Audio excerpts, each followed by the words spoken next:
Welcome to this episode of Voices of Fostering, where today I'm delighted to be joined by Nigel. Hello, Nigel. Hello, good morning. Hi, Nigel. It's wonderful to have you on the podcast. So firstly, Nigel, tell us about you then. We've got loads to talk about, but you've been a foster carer for quite a long time now, haven't you? Tell us about that. Yeah, myself and my wife, we came into fostering nearly 17 years ago, and we've enjoyed every step of the way. It's had its ups and downs, as all foster carers do. We've had over them 17 years through our house, and that's from one night up to a maximum of 5 years and 8 months. We've had nearly 50 children through our doors, and we've had some real ups and downs. Yeah, so going all the way back, Nigel, to 17 years ago when you first started fostering, what brought you and your wife to fostering? What was it that made you want to do it? Well, we realised many moons ago, the two of us, we couldn't have children of our own, and we had a big 3-bedroomed house. Sat there, my wife had worked. She started training as a children's nurse when we met down in London, at Great Ormond Street.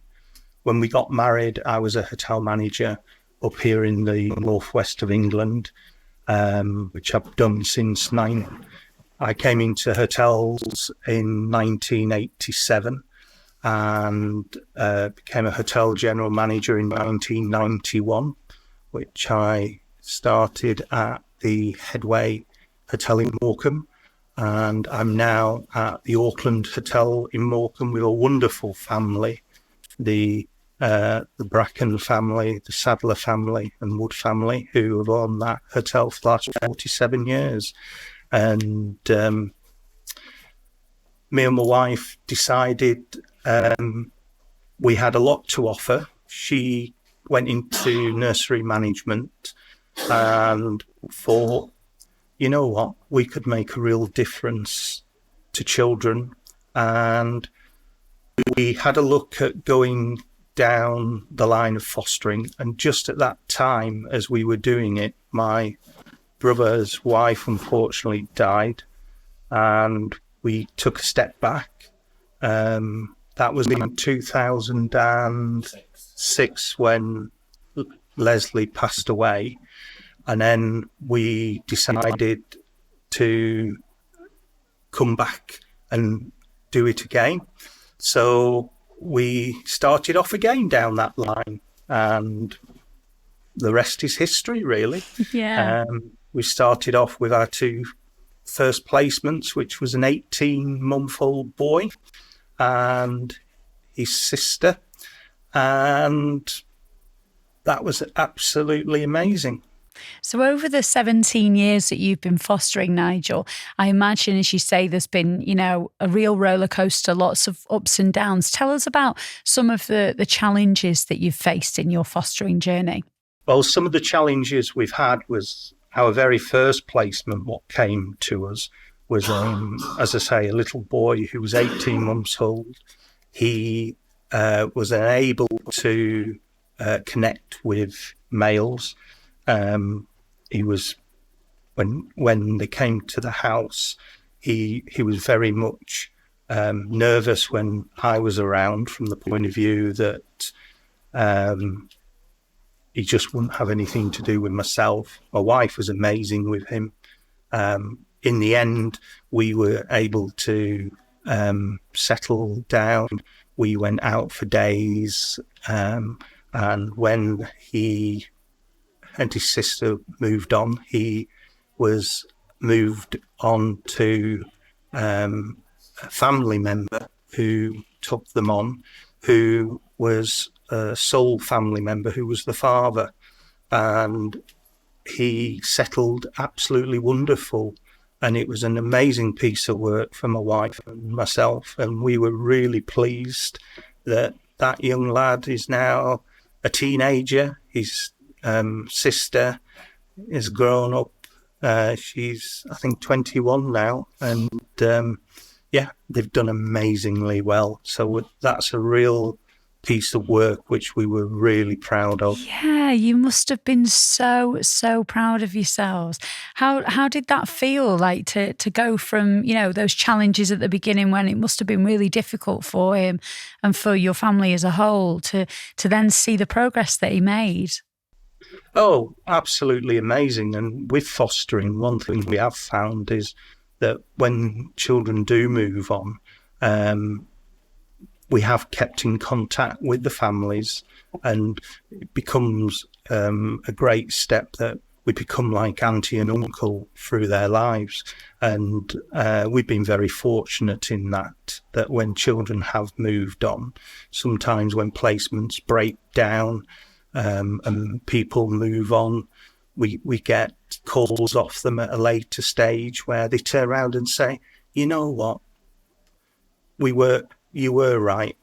You were good carers, and we regret if we were nasty. And they come back, and we might have to sit down and have dinner, and we still play part in their lives. And I know from other friends and family members who foster, they say very much the same. And through fostering, it's very much a network of other carers and friends who make up our support groups. And in the Morecambe area and Lancaster, we're very fortunate to have an amazing network of foster carers who give my wife Penny, myself, and the wider network a superb fostering support group. And my wife, along with other foster carers, have got an amazing support group going where they can call on each other at any time. Yeah, absolutely. It's great to hear that you've, as you say, you've got that amazing network around you. Now, one thing that we always like to stress, on the podcast is that fostering can be possible for anyone, can't it? Regardless of disability or circumstances, they're all things that can be worked through, and, it's possible for anyone. You yourself, Nigel, you are registered blind, is that correct? Yeah. And that's something that's happened whilst you've been fostering. So can you tell us about that? Back in 2018, I came home from work, and unfortunately, there was a fight in our house with two foster children, and this was through two boys in our care. Basically, I intervened in a fight between two boys. One was 15 with learning difficulties and his older brother 16. I unfortunately intervened in the middle of it, and I ended up having one of the boys ended up pushing me over the edge of a sofa, and my head smashed on a door frame. Hence the reason the damage was caused to my head, leaving my optic nerve damaged and leaving me with a long-term injury, which is unrepairable. Now, the boy didn't realise what he was doing, and we have no malice towards him whatsoever. It was one of them things, it was a sheer accident. And moving on from that, it was one of them things which we have come to terms with. It could have happened to anybody. It was just one of them evenings where you try to diffuse a situation, and as I say, these situations probably happen in a lot of fostering households. Yeah. And this was just a sheer accident, which I was on the receiving end of, which turned out unfortunate. But from that, we have moved on. Yeah. And with the help and support of a society called Galloway's, which are based within the Lancashire area, I was able to get help and support to gain access to work, which helped me gain a support worker, gave me the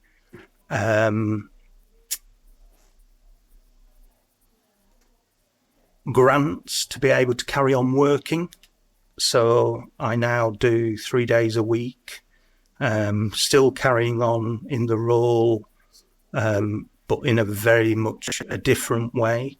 As I say, I work for a fabulous company, family-owned, called the Auckland Hotel in Morecambe.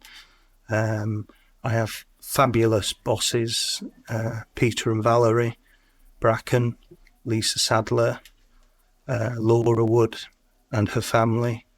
They have been so supportive in keeping me and working alongside them and helping me along the way with keeping my job, and Galloway's helping me to get access to work to carry on working, which I've been very much a passionate guy where with fostering that I've always had a very strong work ethic, and that's something we've always focused on with our foster children, that to do anything in life, it is important to, work hard at school, to motivate yourselves, also have empathy with other people who have disabilities. And with what happened to myself, the foster children who have been in our care have learnt to read to me, and I've been able to listen and correct things which are not right, and it gives them empathy in learning how to help people with disabilities around them. Yeah. And when we're out walking with my cane, they're great at pointing out obstacles along the way. Yeah. And it just makes them aware of things in the community which might be dangerous. You could be crossing a road and could be an electric car or an electric bike. You don't always hear them. Yeah. So it's a matter of opening their eyes to things around them in the community. And, it's been a completely different aspect of learning. And I've thoroughly enjoyed what I've done with the fostering. My wife, I couldn't have done it without Penny. Penny is just an absolute, she's my stone, my pillar. Everything we do as a couple. She is an amazing support and is a great support for other people and help. She loves fostering, but Penny has also had issues of her own with her own health, and as in all families, you have to work through things together. Mm-hmm. And this is why we decided we would look at helping to raise funds. We raised some money for Galloway's in the past. We managed to raise £1,600 back in 2019 for helping them, because they helped us with sight loss courses. They helped us when I went into hospital. There was someone there in the hospital who helped at the point of when the accident occurred. They were outstanding, which you can imagine with the trauma of going into hospital and the 4 months of, it was just a sheer shock of everything what happened at the time. Yeah. Well, we came back into fostering, and after 4 months we took a child with learning disabilities. She was a lovely girl who was with us and came into our home and fitted in, and we loved having her. She moved on to other past year's new, and he's done really well. And it gave us the desire to continue. Yeah. And I was nominated for a national award through fostering, and I won an outstanding fostering award in London back in 2019. Oh, wow. Which was Outstanding Achievement Award, which I was very grateful to go down to London with my wife, Penny, and a gentleman called Mark Taylor, who was one of the managers for the team, who had been with us all the way through our fostering career. And it was a wonderful day back in October 2019. We went down for the award, but it was a team effort, really, because we couldn't have achieved that without all the support and help and guidance, without all the people who work in the fostering group, Fostering Solutions, all of our friends, all of the support we get off everybody, because fostering is a team effort. Yeah, it sounds like you do really have a good network, don't you? Yeah, and you also hear, negatives as well as positives, and there is a real struggle out there at the moment for people needing to foster, because there is people who come to retire, and then placements are struggle to get more people in. There's always, as people retire, there's always room for people to come in, and it's great if people do want to foster. From my experience, yes, I had an accident, but we can still offer a great service, and we love it. Yeah. So if anybody was watching or listening, Nigel, who maybe, has sight loss or another disability, and they maybe thought that fostering wasn't for them, or they wouldn't get the support that they needed, what would you say to them? I would turn around and say the support is there. There is many ways you can get that support. I would always say, if need be, I'm always open for a telephone call, or you can always ask through the agency. I would be more than happy to be a hearing benchmark for someone to have a chat. Yeah. But, never doubt yourself. Never doubt yourself. Things are always achievable. And through people's own adversity comes success. And I always think that through what people have suffered themselves can be their own achievement. Yeah, absolutely. And going back to 2018, you said, after your accident, you did take a short break. Obviously, you were in hospital. Was there ever a moment where you thought maybe we won't continue fostering, or was it never, a question? Yeah, there was that time. My wife said to me, after what's happened, I fully understand if you don't want to continue. And there was a doubt for a moment, and I thought, no, the young chap who had the accident with me, he had no reasoning behind what happened. He didn't understand what had happened.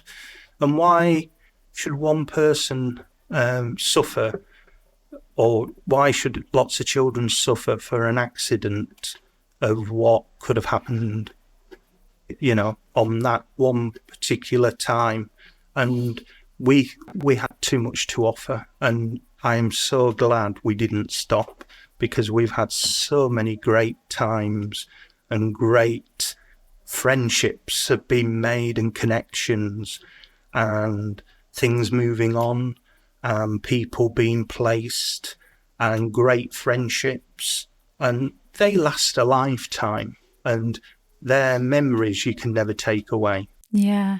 And as you say, a lot of the young people and children that come and live with you, they learn a lot from you, don't they? And it brings out empathy and understanding in them. Can you tell us a bit more about that? Yeah. I think what people have found when they come along, just coming to live with us first, they're very aware of things. At first, they're a bit nervous, watching out of what's going on, seeing what's going on. We're very positive about, my wife and myself puts a lot on schooling, trying to make sure that things are done in a positive way. That can't always be achieved, but you do your best. But when we're out and about, trying to be polite and courteous to other people. But I think that also comes out in the young kids as well. When they're out with myself, when I'm walking along with my cane, they're very aware of things around. Also, people with aids or walking frames or wheelchairs, it suddenly makes them more aware of things around them, where before they probably didn't even notice. Where I think they suddenly then, we had one girl who would suddenly stop and maybe open a door for someone and stop and help, or bend down and help somebody who's dropped shopping and so on, where, it's sometimes little things which my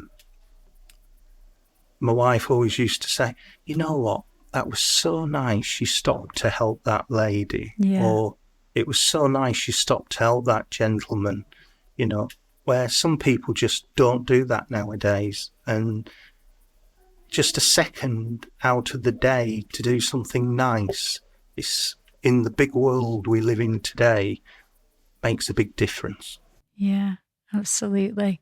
So, Nigel, as you say, over the 17 years, you've had over 50 children and young people living with you. You've touched on a few of the stories, but are there any others that sort of stand out to you? Any other instances that have really stood out and made an impact on you? Yeah, we've had a couple of boys who came and stopped. One moved on, another one was with us, who we played a part in his life. He moved on from us to other carers, and from there he went on into the army, into peacekeeping with the United Nations. He keeps in touch with the carers who he moved on with, and with ourselves, and he's turned out to be a lovely gentleman, and what a difference his life's made. And all of us who's had part in his care feel really proud of how he's worked, and just that turning point of where he could have gone left or right. Mm-hmm. And with the hard work he's put into his life, how he's turned out. And I think all the people who's been involved in his care and guidance are so proud of what he's achieved. And he could have very easily, gone left or right. And we're so proud of him, or everybody who's been involved. So that's I think that's another team effort. Yeah, absolutely. We talk a lot about the word rewarding, and I think we use that word a lot, but it sounds like, your journey with fostering has been incredibly rewarding. I mean, it's been a roller coaster journey, but would you say it has been really, really rewarding for you and your wife? Oh, yeah. Yeah. I think we've got many, many days where we sit back. As all couples, you sit down and you chat. At the end of the day, you sit on the sofa. How's your day been? Yeah. And you sit and you have little laughs about what's gone on and chuckles. And Yeah, we've had so many rewarding days. We've had so many negatives as well, but I think the rewards outweigh the negatives. Now, some people listening will probably say, "How can he say that after what's happened to him?" I was just unlucky, and that's the way I look at it. And you make your own luck in life, and you just have to carry on. And I could have been crossing the road and got hit by a car, and you just have to carry on. And we decided to carry on, and I don't regret anything what's happened. And we love what we do, and we've got a positive outlook. And I think you've got to have that positive outlook to move on. There's so many lovely people out there. We've got great friends, positive support group, lovely people around us, and we just love what we do. And I decided this year that on the 7th of August, I would raise some money for Galloway's. So I decided I'm going to do a skydive. Yes. From 15,000 feet. Wow. It's a tandem skydive with the Black Knights, and I've set up a giving page, and I think as it stands, we're about £2,535. Incredible. Plus the giving aid puts it at over 3,100 as of yesterday, maybe more now. But I just wanted to give something back to the people who helped me when I was at my lowest. And I